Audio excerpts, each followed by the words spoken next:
Praise the lord. యేసుక్రీస్తు దివ్యనామంలో ఉదయకాల సమయంలో కార్యక్రమం వీక్షిస్తున్న మీ అందరికీ నా హృదయపూర్వక వందనాలు తెలియజేస్తున్నాను. దేవుని బిడ్డలారా, బాగున్నారా?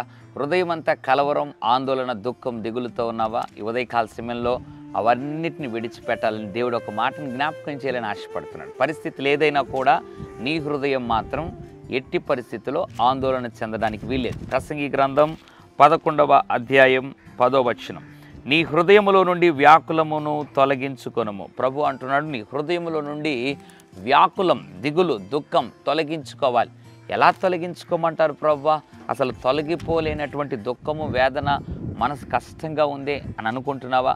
దేవుణ్ణి అడగగలిగితే ఏ సమస్యలో నుండైనా ఆయన నిన్ను బయటికి తేగలడు. ఆ సమస్య ద్వారా నీకు వచ్చినటువంటి దుఃఖం ఏదైతే వ్యాకులం ఉందో దాన్ని కూడా తొలగిస్తాడు. అందుకే ప్రసంగి 11:10లో ప్రభు రాయించాడు, నీ హృదయములో నుండి వ్యాకులం తొలగించుకో. ఇంకా సందేహాలన్నీ విడిచిపెట్టు. దేవుడు గొప్ప కార్యం చేస్తున్నాడని నమ్ము. వ్యాకులమంతా తొలగించమని ప్రభువుని అడుగు.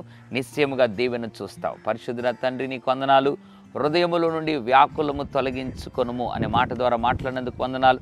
ఎంతమంది అయితే ప్రభు దిగులు, దుఃఖం, ఆందోళన ఉన్నారో, హృదయం అసమాధానంతో ఉందో అని జ్ఞాపకం చేసుకొని హృదయములో నుండి ఆ వ్యాకులమును తొలగించి వారు ఎదురు చూస్తున్న కార్యాలు జరిగించమని యేసు నామములో ప్రార్థిస్తున్నాను తండ్రి. ఆమెన్.